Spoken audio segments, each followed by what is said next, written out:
Glória ao Senhor, aleluia. Nós vamos ser ministrados hoje, através da palavra do Senhor, a respeito de que tipo de cristão nós temos sido na casa do Senhor. Que tipo de cristão? Gente, nós não podemos mais brincar, nós estamos vivendo os últimos tempos. Nós entendemos que a batalha é real e a situação está piorando, como a Bíblia está nos alertando. Então, se é assim, então nós não podemos mais brincar, nem perder tempo.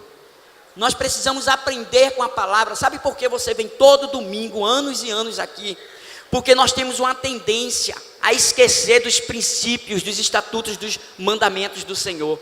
E Deus está trazendo sempre à tona qual o posicionamento que devemos estar, pelo qual fomos chamados. E nós vamos ouvir um pouco hoje a respeito de que tipo de cristão nós temos sido na casa do Senhor. Eu queria que vocês abrissem Levíticos. Quem não trouxe a Bíblia vai estar aqui também no telão. Mas é importante que você ande com a palavra do Senhor, com a Bíblia. E aqui em Levíticos, capítulo 21, nós vamos ler do 16 até o 24. Levíticos 21, 16 ao 24.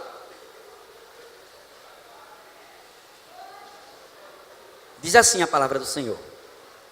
Disse mais o Senhor a Moisés: fala a Arão, dizendo: ninguém dos teus descendentes, nas suas gerações, em quem houver algum defeito, se chegará para oferecer o pão do seu Deus. Pois nenhum homem em que houver defeito se chegará. Como homem cego, ou coxo, ou de rosto mutilado, ou desproporcionado, ou homem que tiver o pé quebrado, ou a mão quebrada, ou corcovado, ou anão, ou que tiver belida no olho, ou sarna, ou impinges, ou que tiver testículo quebrado. Nenhum homem da descendência de Arão, o sacerdote, em que houver algum defeito, se chegará para oferecer as ofertas queimadas do Senhor. Ele tem defeito, não se chegará para oferecer o pão do seu Deus. Comerá o pão do seu Deus, tanto do Santíssimo como do Santo. Porém, até o véu não entrará, nem se chegará ao altar, porque tem defeito, para que não profane os meus santuários, porque eu sou o Senhor, que os santifico.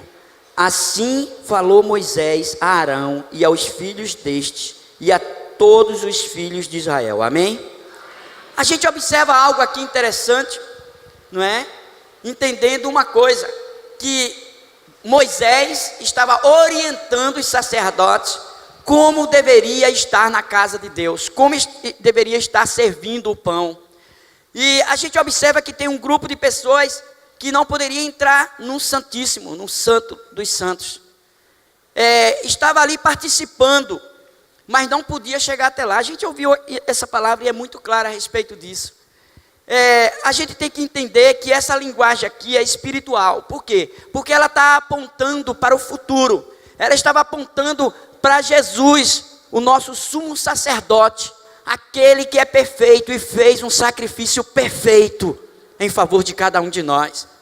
E esse que veio para fazer esse sacrifício perfeito, ele exige de nós também essa perfeição, mesmo não sendo perfeito, mas ouvindo esta mensagem e procurando sempre se posicionar diante dele, para viver uma vida que agrade ao Senhor.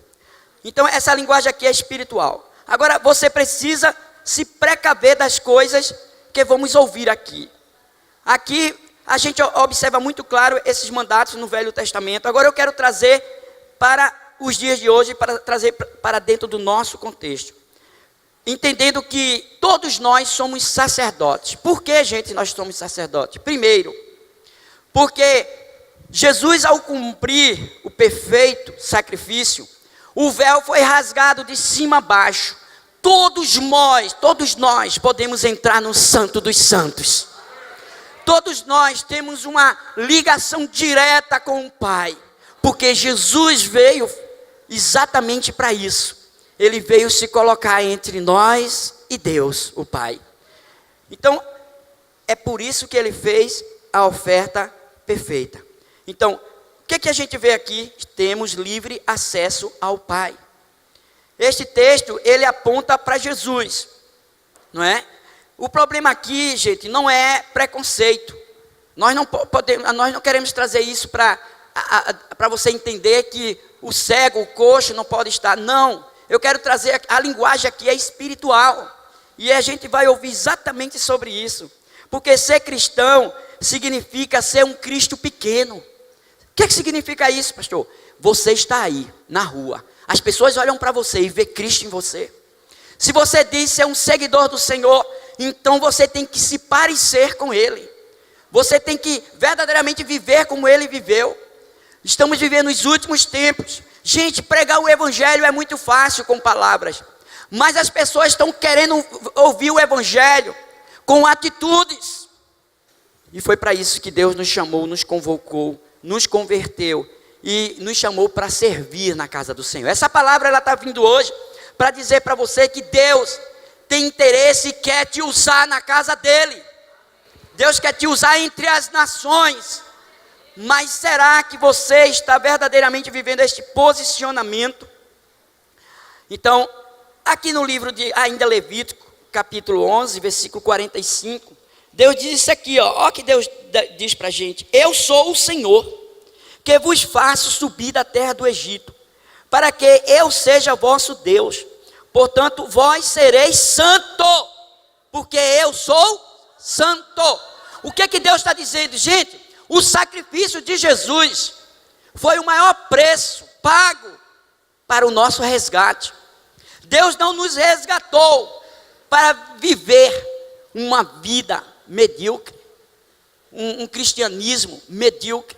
O que Deus está dizendo é o seguinte: que Ele nos libertou das trevas, nos transportou para a luz, para sermos santos, porque essa é a essência do Evangelho. Esta é a essência do Evangelho. Ele diz: portanto, vós sereis santo, porque eu sou santo. Vocês entenderam a responsabilidade que Deus nos chama, a responsabilidade para cada um de nós. Às vezes a gente não dá conta. Então, o que a gente vê aqui? Que este texto que a gente leu aqui de Levítico, ele é tanto simbológico como tipológico, que significa apontando para o futuro. Estamos aqui, preste atenção, você tem a oportunidade de ganhar a próxima geração, ainda na sua geração. Você o que tem feito? É preciso viver uma vida santa, é preciso viver de forma humilde, para entender as grandezas de Deus. Então, tudo isso aqui tem a ver conosco, que nós vamos ver agora. Vejamos aqui essas lições espirituais, começando do versículo 18, aí eu vou pedir para ela deixar ali, porque a gente vai decorrer esse versículo, parte, mas aqui ele diz o seguinte, o versículo 18, pois nenhum homem em quem houver defeito se chegará, como homens cegos. Vamos para aqui na palavra cego. Eu queria mostrar aqui, falando da linguagem espiritual, não é? A gente sabe que cego é quem não tem visão do chamado pelo qual Deus te converteu. Deus te converteu e te deu um chamado. E às vezes nós somos cegos espirituais. Olha o que diz no versículo de João, capítulo 4, versículo 35, somente a parte B. Diz assim, erguei os olhos e vede que o campo já branqueja para a ceifa. O que é que a gente está vendo aqui? Jesus que está falando isso aqui. Jesus está falando para os seus discípulos. E se aqui tem discípulo do Senhor, então Deus está falando com você. Porque foi para isso que Deus nos chamou, para ser discípulo. A gente observa, erguei os olhos e vede que o campo já branqueja para a ceifa. Você tem verdadeiramente olhado e visto que o campo já está pronto para a ceifa. Você olha para os perdidos, você olha para aqueles que estão indo para as trevas, ou a sua visão é apenas egoísta, olha para si, para as suas coisas, para os seus interesses. Deus nos chamou com essa visão espiritual. Ter visão das pessoas sem Cristo. Você tem visto? Você tem visto verdadeiramente os perdidos. E o que é que você tem feito com isso? Nós precisamos entender que esta visão, ela nos traz a urgência do tempo e das oportunidades.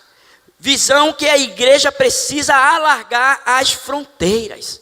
Gente, Jesus está voltando, e a única demora de Jesus estar voltando é porque nós não estamos tendo esta visão. Ainda tem muita gente a ser ministrado a palavra. Deus nos chamou para fazer a obra, não apenas pela lógica, não é? Pela lógica humana. Nós precisamos de um passo de fé, não pela nossa capacidade ou pelos nossos recursos.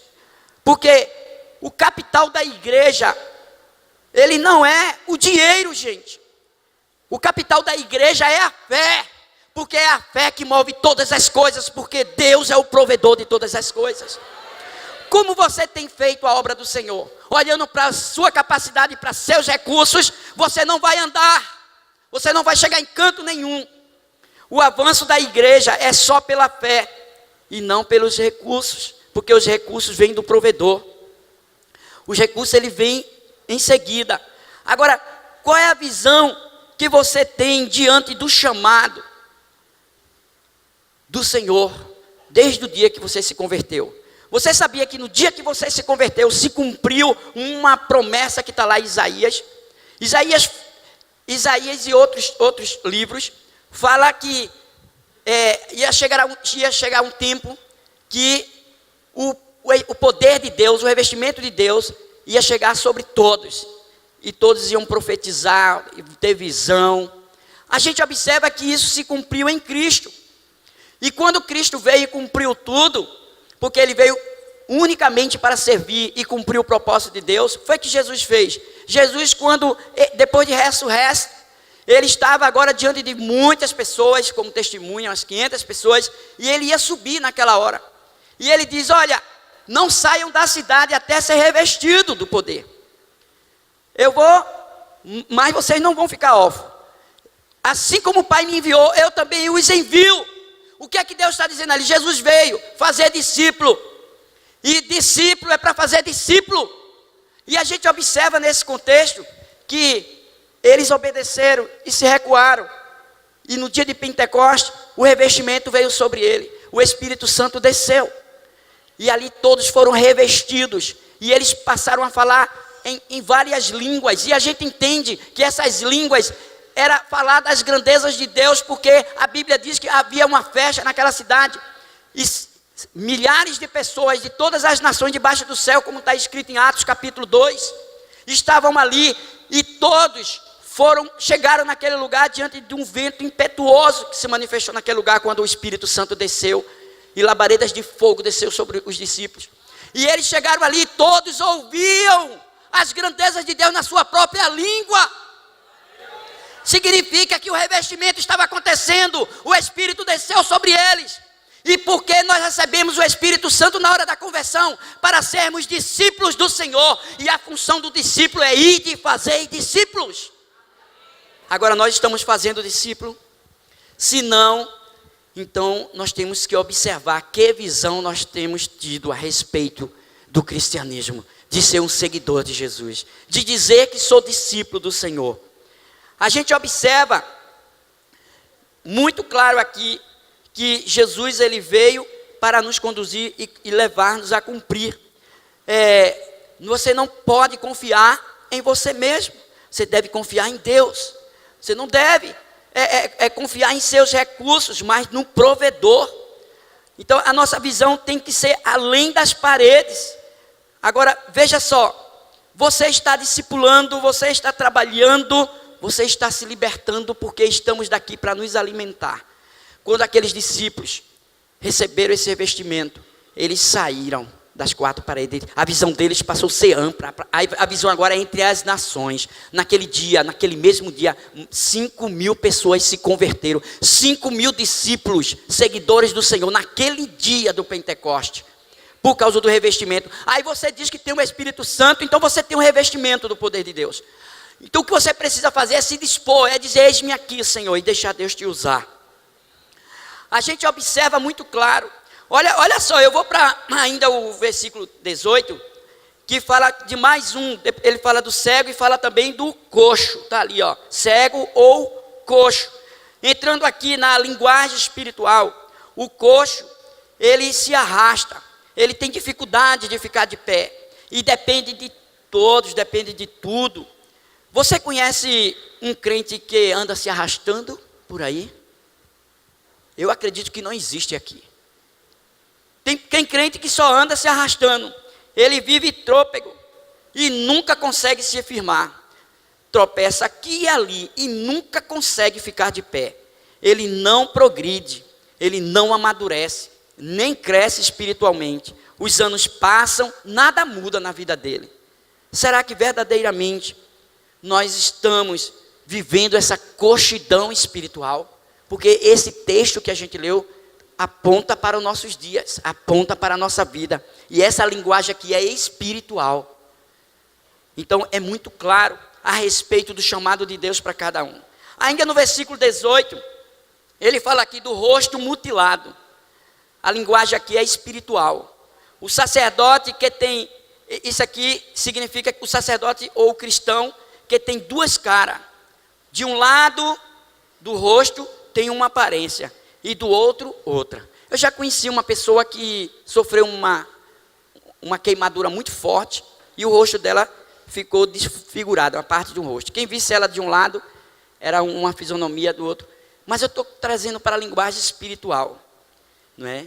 A gente observa que esse tipo de cristão é aquele que tem vida dupla. Ele é cristão na igreja, mas fora da igreja só a graça. Na igreja ele é santo, mas no trabalho é um Deus me acuda. No templo, ele é manso, amoroso, mas em casa só a família pode dizer. Gente, que tipo de cristão nós somos? Tem muitos dons, talentos e disposição, mas ele usa a máscara da hipocrisia. Até mostra humildade, mas é soberbo. Você sabia que a maior qualidade de um cristão é humildade e dependência dele? É isso aí, gente. Tem pessoas que outros não suportam estar junto dela, diante da hipocrisia. Tem pessoas que estão dentro da igreja e tem duas caras. Vive falando da liderança. Ei, a liderança é falha igual a você. Você não foi chamado para falar, criticar ou tentar mudar ela. Você foi chamado para orar por ela, que quem muda é Deus. Tem cristão que está dentro da igreja, mas não era para estar. Porque ele está sempre insatisfeito com os líderes. Falando mal dos irmãos. Na frente abraça, você é uma bênção. Por trás, Deus sabe o que ele fala. Cuidado, cristão. Você pode estar debaixo de maldição. Aí você está falando o defeito de um líder, que todos estamos sujeitos. Mas não está vendo o tamanho do seu defeito. Que nem progride e tenta impedir aquele que está progredindo. Se você não está satisfeito com os seus líderes e você não quer orar, então saia, procure uma igreja perfeita. Agora, quando você encontrar, não entre, porque ela vai deixar de ser perfeita. Você vai entrar nela. E isso é muito sério. Então, ainda no versículo 18, fala do desproporcional. Ali, ó. Depois do coxo, rosto mutilado. Aí eu falei agora o desproporcional. Eu sempre morei em Pernambuco, né? E Felipe tinha muitos amigos ali, que eles faziam reunião lá em casa, diante do Ministério Sufista de Cristo. E tinha um jovem que você conseguisse ver ele assim, dentro de um carro ou numa meia parede, ele era desproporcional no corpo. Ele era malhado, os músculos, o corpo dele, mas ele tinha umas pernas, a perna deles, as pernas eram atrofiadas. E ele era desproporcional numa parte do corpo. E trazendo para a linguagem espiritual, a gente observa uma coisa aqui. Tem crente que é desproporcional. Ele avança numa área, mas não progride em outra. Vocês já observaram isso? Tem muita cabeça e é intelectual, mas a vida espiritual é trópica, não é? Então a gente observa que tem gente que tem muito conhecimento, mas é imaturos espiritual. São imaturos espiritual. Precisamos ser integral, inteligente, moral e espiritual, gente. Deus nos chamou para ter essas qualidades. Nós precisamos verdadeiramente temperar conhecimento com prática. Se você está conhecendo a palavra, então pratique a palavra. Hoje você está aprendendo aqui para você praticar. Talvez alguém pode estar pensando, eu queria que fulano estivesse aqui. Ei, se Deus quisesse que ele estivesse aqui, Deus tinha trazido. Se você está aqui, é para você que Deus está falando. A gente precisa, temperar capital intelectual com emoção equilibrada. Quantas pessoas são desequilibradas emocionalmente? Será que você sabe conviver com situações e pessoas? Você vai saber quando uma situação, uma crise, uma tempestade se levantar. Ou pessoas que você tem que aprender, não a mudar elas, aprender a conviver com elas, do jeito que ela é. Porque isso é maturidade. Isso aí é verdadeiramente ser maduro e não desproporcional. Outro ponto aqui, agora a gente vai para o versículo 19 da parte A. Pé quebrado. Essa linguagem espiritual, trazendo para o nosso contexto, tem a ver com gente que não fica firme no chamado pelo qual Deus direcionou. Não tem firmeza nem segurança diante dos princípios cristãos e sacerdotais. A gente observa, eu acho que vocês não vão saber quem é não, mas nós temos uma pessoa muito conhecida, né? Eu acredito que vocês conhecem, e ele é um atleta. Mas diante da Copa, gente, ele não conseguia ficar de pé. Acho que vocês não sabem quem é. Mas ele não conseguia. E olha que não era nem o pé, era só o dedo que estava quebrado. Ele não conseguia. Gente, não apenas alguns, mas todas as nações fizeram até propaganda dele. O que a gente observa com isso? De tanto ele cair, ele deixou de cumprir o propósito pelo qual ele foi chamado. Então, quem tem um pé quebrado, quando cai, além de quebrar outras partes do corpo, ele também atropela outros, ele acidenta outros, ele prejudica outros que estão caminhando. Cuidado, crente que tem um pé quebrado. Eu estou falando na linguagem espiritual, porque é dessa forma que Deus chamou cada um de nós. E Deus está nos chamando a atenção para que sejamos um crente conforme Deus nos chamou, para que venhamos frutificar e que venhamos fazer diferença em nossa geração. Porque tudo que você faz com interesse próprio, então você vai colher as coisas da terra, mas tudo que você faz por interesse espiritual da parte de Deus, você vai colher eternamente. A gente observa outra coisa aqui, que essas pessoas, eles caem e eles levam muitos outros a cair. Mão quebrada, ainda no versículo 19, mais um ponto aqui, depois do pé quebrado, ele também fala da mão quebrada. Essa linguagem espiritual, trazendo para o nosso contexto, são os que, são aqueles que na verdade não abençoam, não é? A obra, nem coloca a mão na massa. Olhe, mas é bom em dar palpite. É bom em reclamar, em dizer que não gostou, está mal feito, não coloca a mão na massa. Ah, mas o ministério tem X de fulano e só eu faço, vou deixar de fazer. São apenas, essas pessoas às vezes elas são apenas espectadores. Por quê? Porque a mão está quebrada. Ela não participa, ela reclama, elas são melindrosas. Não vão aos eventos da igreja, não é? E principalmente às vezes de áreas que elas estão, e congressos também. Não dar mais, mas só quer elas não dão, mas só quer receber. O que a gente vê aqui? Essas pessoas vivem atrás das bênçãos. Hoje eu vou para a igreja receber a minha bênção. Não vive para abençoar. Gente, deixa eu dizer uma coisa, existe um segredo a respeito de bênção. E eu tenho certeza que todo mundo que está me ouvindo quer as bênçãos do Senhor, amém? Mas Deus não me abençoa por causa de mim. Deus não abençoa você por causa de você. Deus abençoa você por causa do próximo. Se eu não viver para abençoar, Deus não vai liberar a bênção dele sobre a minha vida. Então, será que a sua mão está quebrada? Será que você é um cristão que tem a mão quebrada? Só quer ser servido? Não é ofertante, nem tampouco dizimista. Porque ele às vezes é filho do chame-suga. Dá. Não é? Só para sugar. Então a gente observa que esse é o tipo de pessoas que tem a mão quebrada. Agora, no versículo 20 da parte A, fala sobre os corcovados. Trazendo na linguagem espiritual, são os pessimistas. São os pessimistas. Aí eu perguntar a uma criança, filho, você sabe o que é pessimista? Sei. É aquelas pessoas que só olham para o pé. Não é? Então, o que a gente vê com isso? Os pessimistas, eles sempre estão olhando para baixo, gente. Sempre para baixo. Nem para o alto, nem para o lado. Sempre para baixo.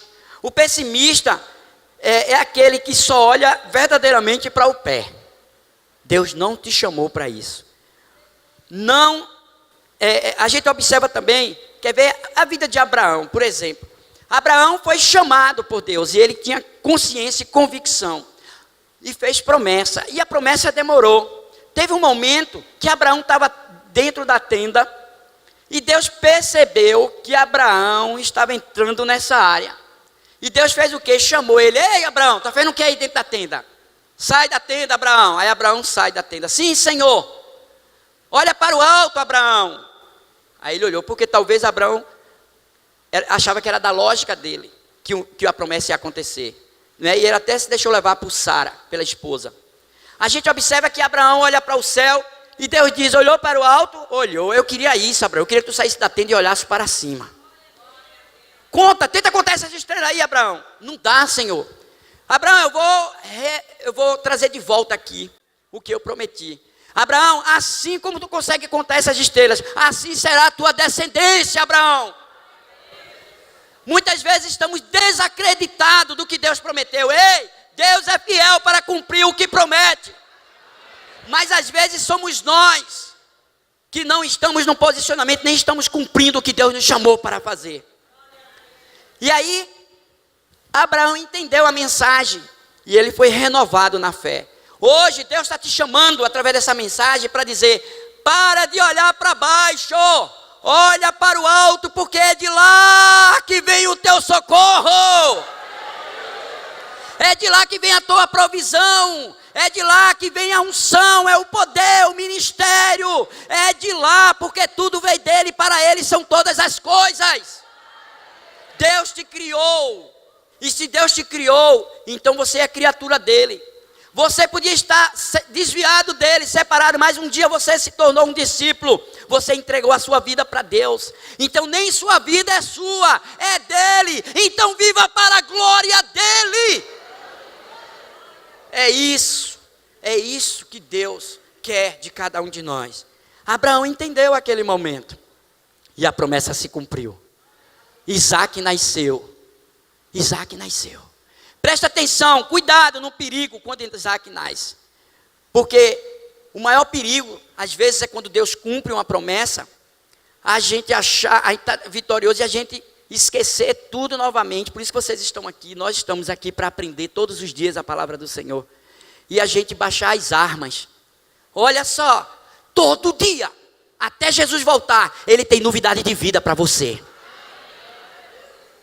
Se Ele cumpriu uma promessa hoje, Ele tem uma maior para cumprir amanhã. Mas muitas vezes a gente se apega. A gente se apega em situações, em coisas, e desapega das coisas de Deus. E aí Deus faz o quê?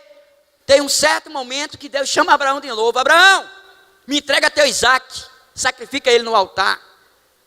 Abraão mais uma vez entendeu a mensagem, é renovado, porque ele entendeu que tudo vem de Deus e para ele são todas as coisas. Aquele filho não era de Abraão. Muitas vezes estamos apegos a pessoas e a situações e deixamos de fazer a obra do Senhor, e o diabo gosta muito disso. E Abraão vai lá e faz tudo que Deus manda sem perguntar nada, sem argumento. Mas Deus brada do céu: Abraão, tu foste aprovado. Olha ao teu lado, tira teu filho, porque eu já provi a oferta. Sempre o cristianismo é isso, sempre sendo aprovado para dar o próximo passo. Quer ver as maravilhas de Deus todos os dias? Ou você já está satisfeito com o que Deus já fez? Gente, eu nunca vou estar satisfeito, porque a esperança que Deus nos dá é completa. A esperança é na vida terrena, dizendo: vou cumprir minhas promessas na tua vida terrena. A esperança completa é aquela que Deus diz: tenho promessa para você até na morte, porque você não vai morrer, você vai passar da morte para a vida. A esperança completa é aquela na vida terrena, na morte e na eternidade, porque é isso que Deus preparou para cada um de nós. Como é que você está vivendo? Olhando apenas para baixo, para o seu pé? A gente observa aqui, não é? Foi o... Qual foi mesmo o último ponto que eu falei? Muito bem, obrigado, gente. É normal, eu sou falho. Então, ainda no versículo 20, a gente vai falar agora do anão. Está ali, o anão, não é? Na linguagem aqui espiritual, é aquele que nunca cresce, sempre é menino. Está 1 ano, 5 anos, 10 anos na igreja, mas não deixa de ser menino, ele não cresce, ele é anão. Conhece o chamado, passa os anos, continua lá, pequeno. Você não pode ser anão na casa do Senhor. Deus não te chamou para ser anão. A gente observa que Deus nos chamou para conhecer a sua palavra, e não apenas viver, mas praticá-la. Então o que é que a gente vê com isso? Vida de oração, não apenas no conhecimento, mas também uma vida de oração com intensidade. Também na obra, viver e fazer a obra. Ninguém cresce se não praticar a obra. Ninguém cresce se não ouvir e se submeter ao chamado. Você não pode ser anão. Você deve crescer na sua vida espiritual. Agora outra aqui, belida no óleo. A linguagem espiritual aqui é quem tem areia nos olhos ou pedra, não é? Essas pessoas estão sempre desconfortáveis. Gente, às vezes o que tem de cristão dentro da igreja, vivendo desconforto espiritual. Por quê? Porque anda com areia nos olhos. Olha, eu tive uma experiência terrível na minha vida. Eu estava fazendo uma viagem de moto. E em algum momento, diante daquela quentura do sol escaldante, eu levantei a viseira, não deu outra. Veio algo, entrou no meu olho. Da velocidade que eu ia da moto, uns 100 quilômetros, imagine algo bater dentro do seu olho. Eu acho que foi a dor que eu senti maior até hoje, que eu me lembro. Quase que a moto bombia, e eu fechava os olhos e tinha que abrir. Fui reduzindo e consegui parar a moto. E eu gastei umas meia hora ali para tentar tirar aquela pedrinha, aquele cisco que entrou no meu olho. Foi terrível, foi muito desconfortável. E feriu o meu olho ao ponto de eu ter que depois ir ao médico para passar colírio. Veja quanto tempo eu gastei, quanto atraso teve na minha vida, até chegar, porque eu tinha horário marcado para chegar naquele lugar. Atrasou tudo. Tem pessoas que têm belida no olho. Ela não consegue enxergar nada direito. Exemplo, de quando... eu ia dar outro, mas eu vou ficar nesse aqui, porque eu tenho algo mais a acrescentar para vocês, para mostrar o seguinte. Vou pular aqui, do belida do óleo, vou pular agora para o versículo 20 ainda. Sarna, vamos falar aqui o sarna, ali o próximo é sarna. Aqui falando da linguagem ainda espiritual. É aquela pessoa que está sempre se encostando nos cantos para coçar. Gente, eu não sei se vocês já tiveram sarna, eu nunca tive não. Mas quando começa a coçar é muito bom, né? E quanto tempo as pessoas perdem, elas se encostam num cantinho, ai. E tem pessoas que ainda esperam, se chegasse alguém aqui para ficar perto de mim, para também me coçar. Não é? Além de se coçar, quer que as pessoas se encostem, não é? A gente falando dessa linguagem espiritual, a coceira, ela distrai o cristão. Quantas pessoas estão dentro da casa do Senhor distraídas com a obra dele, pelo chamado que tem. O que tem verdadeiramente levado você a se distrair na casa do Senhor, diante do chamado da vida cristã? Essas pessoas sempre, elas estão perdendo o foco das coisas de Deus. Falta profundeza espiritual e o discernimento. Olha, discernimento espiritual, gente. Tem pessoas que brigam com o próximo o tempo todo e não tem o discernimento, que é uma ação maligna, porque achou uma brecha. Quando a Bíblia diz que nós temos que orar por aquele que amar os inimigos e orar por aqueles que vos perseguem. Então, falta o quê? Profundeza espiritual, falta o discernimento espiritual. Outro ponto aqui no versículo 20 é impingens. Essa linguagem espiritual, a impinge significa manchas marcadas pela infidelidade dos compromissos. Você é fiel diante dos seus compromissos? Eu não vou falar somente dos compromissos, que a gente já está falando tanto aqui, sobre o seu chamado ministerial, mas financeiro, familiar. Gente, tem pessoas que têm cartão de crédito, mas não conseguem administrá-lo. Compra, mas sabe que não tem condições de pagar. Aí na praça o nome dele só a graça. São manchas. Isso são impinges. Nós temos que viver um cristianismo aqui e lá fora. Porque as pessoas vão ouvir o evangelho com a sua vida, com o que você faz, com o que você pratica. Será que você tem manchas? Será que você tem impinges? A gente olha outra coisa aqui. Na família, você tem sido, cumprido o papel como sacerdote, como auxiliadora, como mãe dentro da sua casa, como esposa. Sua reputação, como é que ela está? Não é? A gente observa que isso é sério, isso são impinges, são manchas no corpo. Sua reputação fica suja e deixa de ser o quê? Confiável. Deixa de ser uma pessoa confiável. Ainda no versículo 20, ele termina dizendo aqui, testículo quebrado. Essa linguagem espiritual é o crente que não pode gerar filho. Ele é estéril espiritual. Será que... Eu acredito que não tem ninguém aqui. Eu estou pregando aqui na igreja, mas eu acredito que não tem ninguém assim, com todas essas situações, não é? A gente só está apenas aprendendo mais a se posicionar diante do Senhor. Mas tem pessoas que é estéril espiritual. Deus, Ele gerou você. Sabe para quê, gente? Para você gerar filhos espirituais. Deus nos gerou para isso. Você é salvo?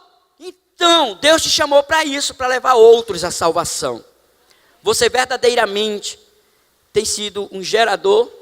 Você precisa ser um evangelista. Você precisa pregar o evangelho para que as pessoas nasçam de novo, porque Deus te chamou para você gerar. Olha só, isso é tão sério que para mim, não sei para você, para mim o carro-chefe da igreja é isso. O carro-chefe da igreja é ser discípulos e fazer discípulos. Se eu sou um discípulo, meu primeiro ministério, diante de qualquer um outro que Deus queira me capacitar, é discípulo. Eu estou cumprindo o papel de discípulo. Gente, isso é tão sério que a gente nem imagina. E muitas vezes, eu sempre falo aqui, eu vou falar mais uma vez. Às vezes nós somos o crente 3S. Que cristão é esse? É salvo, sentado e satisfeito. Esse crente, ele não gera filhos.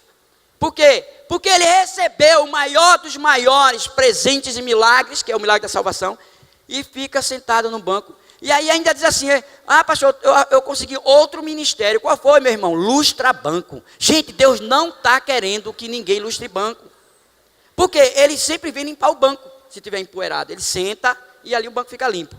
Então, eu queria mostrar para vocês o seguinte, que nós precisamos verdadeiramente ser evangelista. Nós precisamos.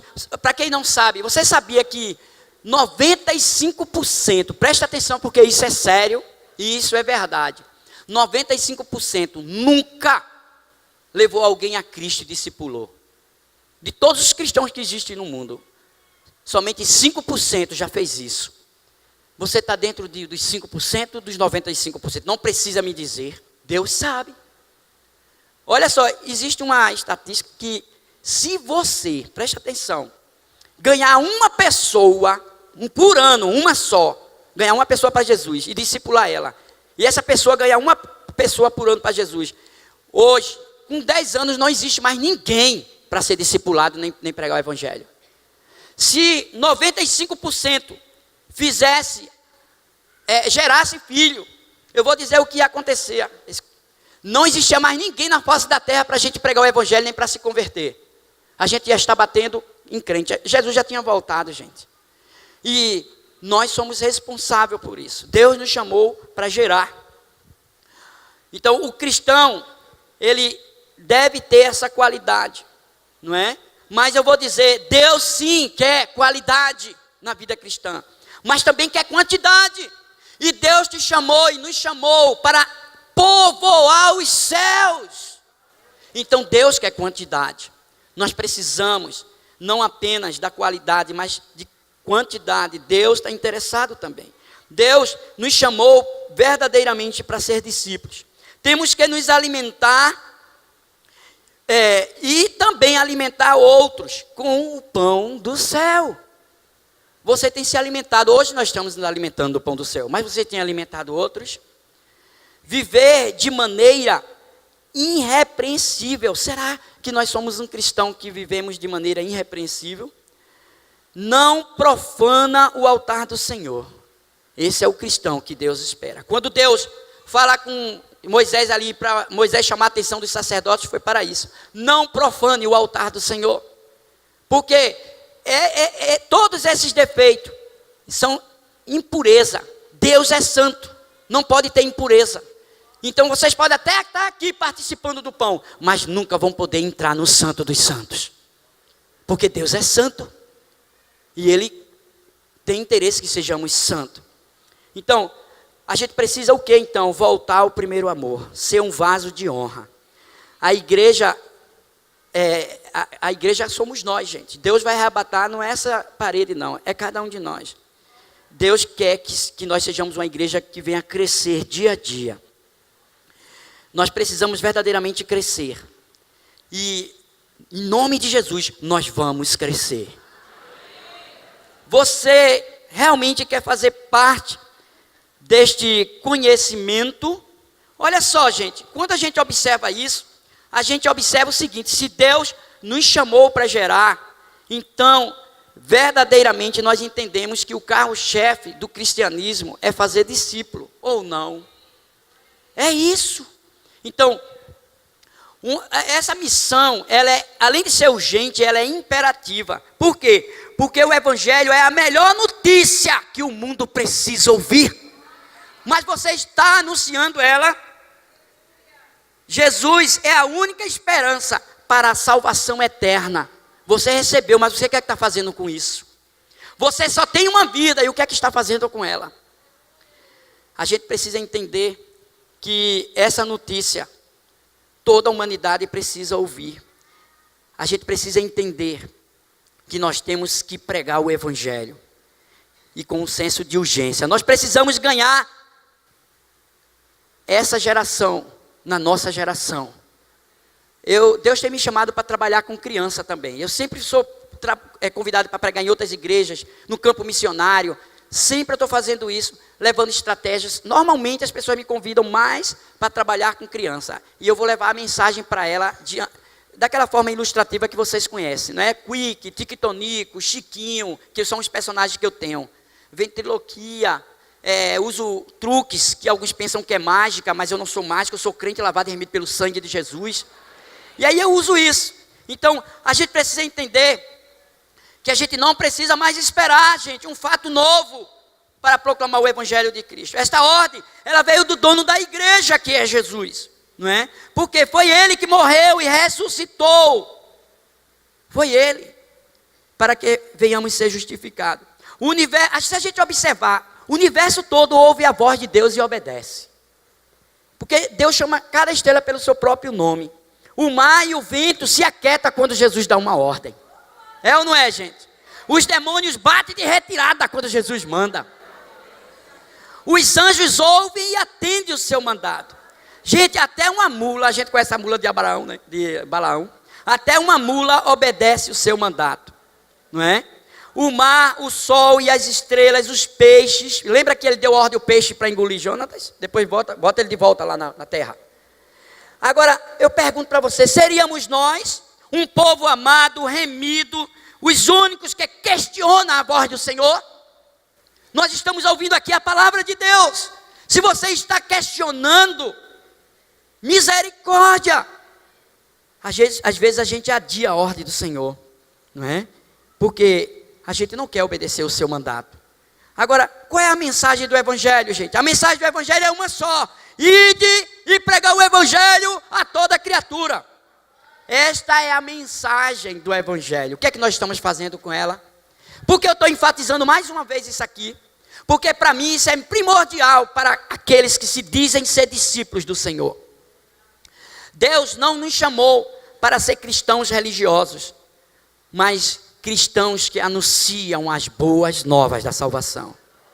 Deus nos chamou para ser discípulo. Este texto fala aqui da grande comissão, lá em Mateus, fala, quando ele diz, ide e pregai o Evangelho. Então, você realmente faz parte da grande comissão? Sabe o que o mundo está dizendo a respeito dessa grande comissão? Muitos estão falando que essa grande comissão tem sido a grande omissão. Para quem não sabe, omissão é pecado. Então, você faz parte da grande comissão ou da grande omissão? A gente precisa entender que antes de Jesus voltar ao céu, ele enviou os discípulos dizendo assim, ó, assim como o Pai me enviou, eu vos envio a vós. Deus nos envia na hora que Ele libera o seu Espírito para habitar em nós. Você foi revestido para ser discípulo. O que você realmente tem feito para a volta de Jesus? É fácil cantar Maranata, vem, Senhor Jesus. Todos que foram alcançados pelo Evangelho, ele deve ser um portador do Evangelho. Você é um portador do Evangelho? O propósito de Jesus, gente, é o Evangelho todo. Então não seja menino, não tenha a mão quebrada, não seja coxo, não seja cego espiritual. Porque é o Evangelho todo, por toda a igreja, a toda criatura, em todo o tempo e por cada um de nós. Este é o propósito de Deus. Uma igreja que não evangeliza, infelizmente, ela precisa ser evangelizada. Gente, ou a igreja é um corpo missionário, ou ela se torna um campo missionário. A primeira vez que eu tive a experiência de ouvir a voz do Senhor, foi ele me chamando pelo meu nome, no meio da rua, no centro do Recife, eu novo convertido, e eu vi aquela voz, Edinaldo, eu olho, multidão de gente passando, e eu continuo andando que eu não vi ninguém. Aí de repente aquela voz, e eu tinha ouvido antes uma palavra sobre aquela de Samuel, que Deus chama Samuel, disse, Senhor, é o Senhor que está falando comigo. Aí aquela voz veio de novo, eu te chamei para uma igreja sem parede. Eu entendi que eu tenho que ter visão lá fora, do mundo, das nações, porque os perdidos estão lá. Até naquele momento eu não entendia o que significava igreja sem parede, até eu estar num congresso lá na igreja que eu fazia parte, e um missionário, o líder da Juvep, que é uma missão lá da Paraíba, estava pregando sobre missões e fez um apelo, e eu estava com o Felipe, com alguns meses no braço, Mércia do meu lado, e Heloísa do outro, com 4 anos de idade, e aí Deus começava a dizer para mim, enquanto ele fazia o apelo, vá lá, é você. É você que eu quero que vá lá. Senhor, aí eu comecei a chorar, porque era forte o que Deus falava comigo. Eu disse, Senhor, olha só, Senhor, está vendo aqui, eu tenho 2 filhos para criar. Gente, como nós somos limitados. E às vezes, com essa limitação, eu limito o poder de Deus.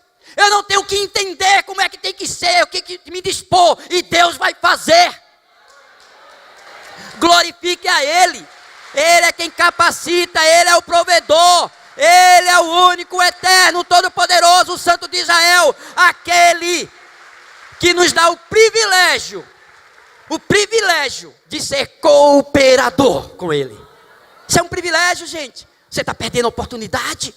Seja um cristão, como a Bíblia nos ensina nesta manhã. E a gente observa que eu limitava Deus, e eu dizia, não, Deus, olha aqui, ó, tem que criar um menino, e cuidar da casa, sustentar eu e meu trabalho, Deus. Eu já fui pensando assim, de largar tudo, que era isso que eu queria. E o desejo que eu tinha no coração, na verdade, mas eu olhei o que? Minha capacidade, a provisão, olhei tudo, só não olhei o chamado de Deus como discípulo. E aí, eu entendo o seguinte, que quando Deus fala lá em Atos 1:8, que Ele diz, ó, você já foi revestido, então recebereis poder ao descer sobre vós o Espírito Santo, e sereis minhas testemunhas, onde? Jerusalém, Judeia, Samaria, e até os confins da terra. Significa que ser discípulo aonde eu estou, aonde eu trabalho, aonde eu ando, aonde eu viajo, aonde eu passeio. Se eu tenho uma missão específica, Deus vai me enviar. Mas discípulo em Jerusalém até os confins da terra. A gente não tem desculpa. E aí, de repente, eu, não, Senhor, coloquei muitos obstáculos. E aí, o pastor, presidente da igreja lá, eu ouvi a voz dele. Eu não conseguia levantar os olhos, só fazia chorar, com a cabeça baixa e os olhos fechados. E eu ouvi a voz dele no microfone gritando, Edinaldo, venha cá! E eu tomei aquele susto, enxuguei meus olhos, porque ele está chamando as pessoas para se consagrar. E aí deixei Mércia lá e fui, me ajoelhei e foi que eu chorei. Aí Deus disse, filho, eu sou ilimitado, eu que vou fazer, eu que prover, eu é que conduzo, eu que direciono, eu que faço. Filho, eu entendi que eu só tenho que me dispor, somente. Se disponha, deixa Deus te usar. Deus quer você perfeito na casa dele. E aí, quando eu volto, recebo o quê? Reclamação de Mércia. Você é doido? Você é um marido, tem uma esposa, 2 filhos, sustento para sustentar a família. Heloísa já está estudando, daqui um dia é Felipe. Eu disse, mas o pastor Halley, que era o pastor de lá, me chamou. Você não viu não, ele gritando? Eu disse, não, o homem nem soltou o microfone, ele orou por todo mundo que foi ali na frente. Aí eu disse, não, ele chamou, não chamou. Aí eu vou perguntar a ele, quando terminou o culto, pastor, o senhor tem um grito assim, Edinaldo, vem cá. Eu disse, não, meu filho, eu nem peguei o microfone. Gente, quando a gente insiste em limitar Deus, o próprio Deus fala, Ele está te chamando como discípulo. Você é um discípulo do Senhor, então se comporte e viva como discípulo. Nós estamos vivendo aqui, nesse mês é o mês do serviço, gente. Bote a mão na massa. Seja perfeito na casa do Senhor. É lógico que essa perfeição é limitada para nós, não é? Porque a perfeição completa nós vamos ganhar diante do Senhor lá na glória. Então a gente precisa entender isso. Jesus, ele não precisa de admiradores, nem de fãs, não. Mas ele está precisando de discípulos, não é? Jesus, ele não se pressiona nem com multidão, mas com discípulos, que cumpra o seu ide, não é? Não fica apenas na teoria. Você não é o que conhece ou o que fala, mas é o que você faz. Você é um discípulo, está fazendo discípulo, é isso aí que você é. Então, faça parte da grande comissão. E não se acovarde, nem pregue outra mensagem a não ser o evangelho do nosso Senhor Jesus Cristo. Só nós temos a palavra de vida eterna. Agora, o que nós estamos fazendo com ela? Infelizmente, essa grande comissão aí fora está sendo conhecida como uma grande omissão, está sendo tratada dessa forma, mas eu não acredito que existe alguém aqui omisso. Eu não estou acreditando. Gente, eu vou dizer uma coisa para você, eu tenho muitas experiências na obra missionária. Eu passei 19 anos fazendo missões no sertão. Implantei mais de 30 igrejas em parceria com outros órgãos missionários. Na minha vida foi assim. Heloísa e Felipe cresceram vendo eu fazer discípulo. Eles iam comigo para o sertão. Eles dormiam na escola comigo. Na escola do governo, com a equipe, lógico. E eles evangelizavam comigo. Eles não sabiam evangelizar, mas eles estavam ali, entravam nas casas comigo. Aí a gente hoje, Deus me deu a honra e o privilégio de ver Felipe na Indonésia e está se preparando para voltar para lá em abril para continuar a obra missionária na Indonésia, que é um país onde o evangelho é perseguido. Heloísa, ela recebeu um chamado e através do Jocum também, os dois foi pela Jocum, ela foi para o Amazonas e teve experiências tremendas e ali Deus falou com ela muito claro e nitidamente. para ela continuar a obra lá. Ela está voltando sexta-feira. Antes dela chegar, sabe o que ela fez? Veja o que ela fez igual a mim naquele dia, limitando Deus. Painho, veja só, Deus falou comigo, ela achava que eu ia. E assim, eu realmente vou continuar com a faculdade fechada, porque Deus disse que agora o momento é esse. E aí, assim, e aí, Heloísa? E aquele curso lá? Não, pai, veja sei o quê, Deus mandou ficar aqui, certo. E aí, mas eu quero saber como é que vai ser para eu ser sustentada aqui. Aí, você está preocupado com isso? Aí para eu tranquilizar ela, humanamente falando, já que eu vi ela falando assim, não se preocupe não, que Deus vai me dar condições de eu manter você aí, quanto tempo for necessário. E ela disse, mas esse tempo eu acho que é integral, glória a Deus. E aí ela veio, mas ela fez aquilo que Deus conduziu, deu estratégia. Aí ela começou a correr, ela fez camisa, fez caderno, para levantar esses recursos. Porque aquilo que Deus manda a gente fazer, a gente não pode deixar de fazer. Deus abençoa e abre as portas aí. E aí a gente vê o quê? Que Deus capacitou ela, mas ela sabe, hoje ela sabe, que a provisão, o sustento, a unção, o poder, a capacidade vem dele. Por quê? Porque a obra é dele. Ela entendeu que Deus chamou ela para cuidar das coisas dele. As coisas dela, cuida o Senhor. Um dos pontos que impede a gente fazer a obra do Senhor é isso. É porque a gente está muito preocupado com as nossas coisas. Ei! A segunda vez que eu ouvi a voz do Senhor foi assim, ó. Cuide das minhas coisas, porque das suas coisas cuido eu, diz o Senhor. Nunca mais eu deixei de fazer a obra. Passei 19 anos fazendo missões. Deus me levou para a África, até os confins da terra. Fui para 4 países na Europa. Sabe por quê? Só porque eu me dispus. Tem outra coisa boa que aconteceu comigo. As maiores, as melhores, as mais poderosas experiências que eu tive com Deus não foi dentro das 4 paredes, foi fora das 4 paredes. Ninguém pode ter experiências poderosas, sobrenatural, se não colocar a mão na massa, se não se dispor, se não ser um discípulo, se não fazer discípulo. E eu termino essa palavra dizendo para você, Deus nos chama esta manhã para nos posicionar como discípulo dele, porque senão você está fora do contexto de ser um cristão. Eu queria fazer um apelo nesta manhã. Quem verdadeiramente quer viver como Cristo viveu, porque ser cristão é isso, como a gente aprendeu hoje aqui. Talvez você chegou aqui e entendeu que tinha área na sua vida que verdadeiramente você precisava estar aqui para ser consertado.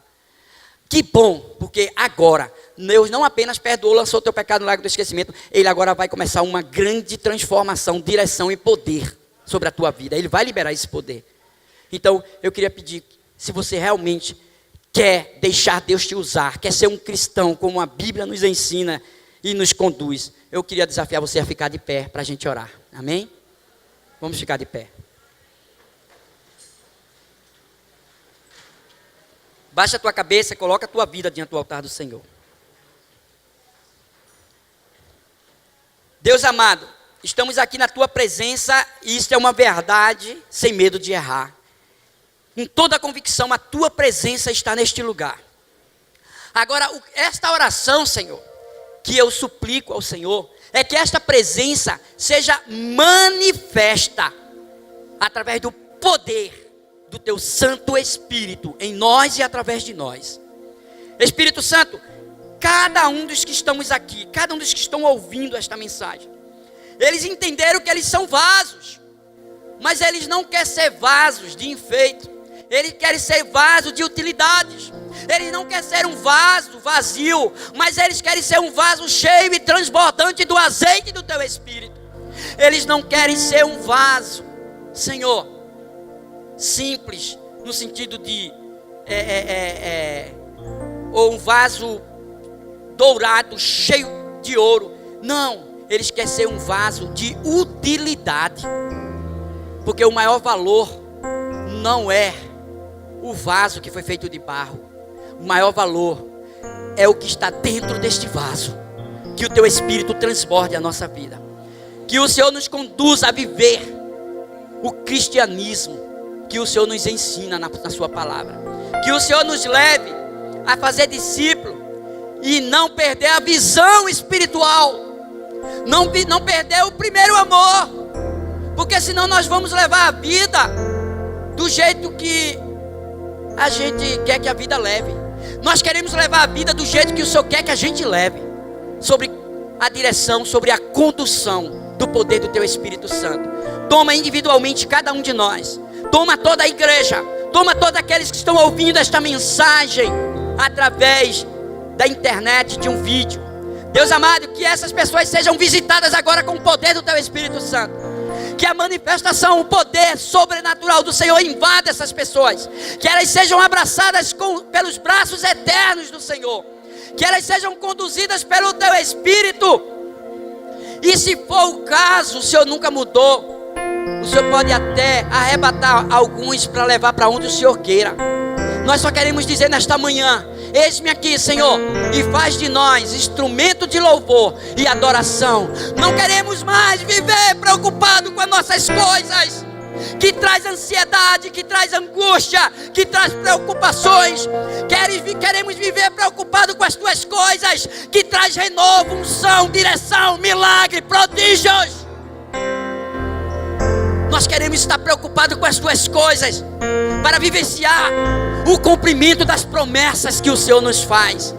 Nós não queremos viver como um semeador que semeia semente, aquelas sementes da terra. Queremos ser um semeador para semear as sementes do céu, porque aquilo que fazemos para o Senhor é eterno. O que fazemos para a terra é da terra, mas o que fazemos para o Senhor é eterno. Que o Senhor nesta manhã esteja nos presenteando com os presentes eternos. No nome santo de Jesus nós oramos, louvamos, engrandecemos e agradecemos. Em nome de Jesus, amém, amém. Aplauda o Senhor, que Ele é digno de louvor.